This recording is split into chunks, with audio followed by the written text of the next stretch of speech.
welcome back. Today we are at the Dolmabache Palace here.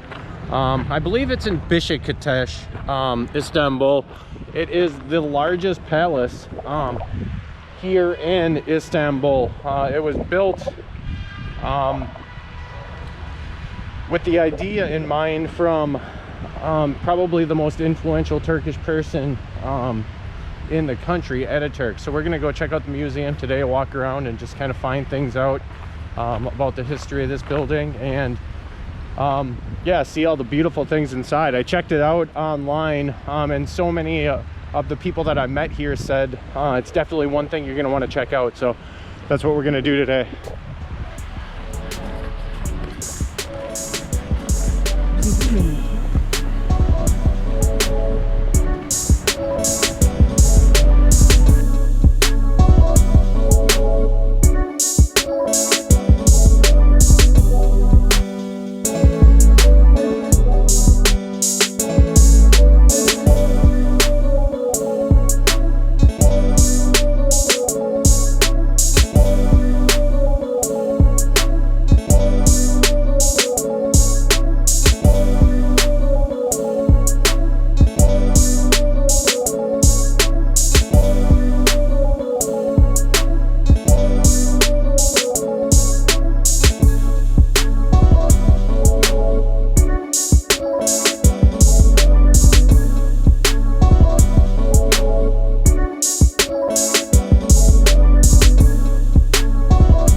Okay, so I just got through one of the first palaces, I guess you can call it. There's one of many here. This place is so huge.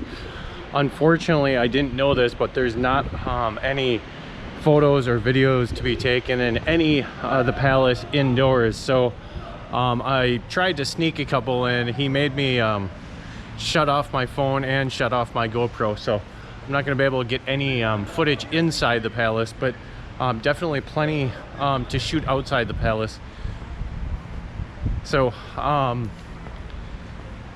it's really just breathtaking. The architecture on the inside, you can tell. It said that they almost went broke. The Turkish government almost went broke building this place, and you can tell why. There's so much money in here. Crystal chandeliers, gold plated, pretty much everything.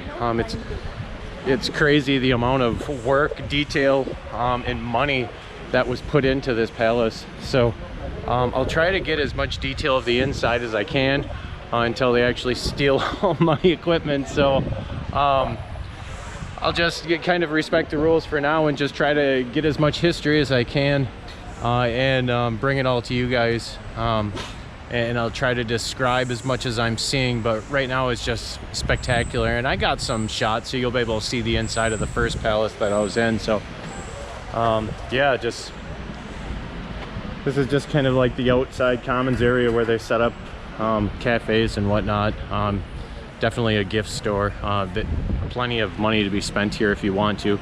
That's one thing I want to say too, is it was only 160 lira to get in here, so it really wasn't that bad, and that allows you entrance into every museum here, which the palace is just this huge stretch on the Bosphorus. So yeah, we're gonna keep on keeping on here. Got plenty more to see.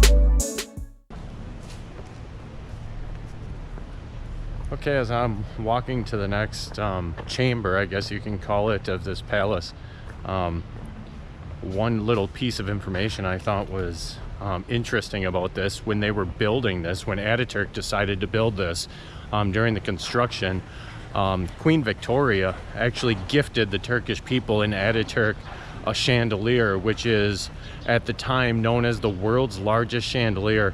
I tried to get some pictures of it, but you know, when you say the world's largest chandelier, you think big, but this thing was enormous. You have no idea how big this thing actually was. These huge vaulted ceilings, and the chandelier came down to maybe about 20 feet below the floor. It was really impressive. The thing is, there's so many huge chandeliers in here, so it's hard to really see which one was the big one. Every one you see is like, well, okay, this is the one. But as soon as you actually see the one that was gifted by Queen Victoria, you quickly realize that, okay, this would be the world's largest. And it's definitely very impressive. I don't even want to go into detail right now as far as how big it is. I'm sure I could find the specs out for you, and I might just throw that out there, but just know that at that time, millions and millions of dollars worth of a chandelier gifted to the Turkish people. So you can kind of tell the relationship between Queen Victoria and Ataturk. So I thought that was an interesting tidbit of information.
Okay, that pretty much concludes this walkthrough. Well, the few chambers of the palace that I got to see were just spectacular, as I mentioned previously. But so basically, in this palace, it's just a huge mansion. So it's a museum made out of that. So there's the Sultan's wife's apartment, the Sultan's mother's apartment, their dressing room, their lounging room, their meeting rooms. You name it, they have a room for everything. There's a Japanese room in there. All gifts from around the world, from other countries, just gifting people gifts to the Sultan. Vases, chandeliers, you name it. So the crown molding in there, the painting, everything is like painted in gold and outlined in gold. So basically they just have a room for every single thing you could need as like one of the richest people in the world. So this is it's very nice that I believe the family here they still own it, but they give up the rights so people can walk through, and that's kind of the museum. Now there is a tour if you wanted to take one here. I believe there's a walking tour with a guy that can show you everything around. Otherwise, I noticed that people were having like these phones, and you can probably program your language into it, and each room has something where, you know, you download the Wi-Fi and you can hear the history of that room or what that room exactly is. So basically I just walked through and read the placards and things like that. So knowing things of like the Sultan's wife's apartment, the Sultan's wife's dressing room, Ataturk's bedroom. They say Ataturk actually died here. So it's a very important place for the Turkish people. So if you ever get to meet some Turkish people, you'll get to realize how important Ataturk is to these people. And he is an important person. He's basically the person to build Turkey the way it is today. Very important, very influential, and well respected here in Turkey. So this is the place he actually passed away to. So some people, it's a very it could be a very somber moment seeing the bed that he passed away in.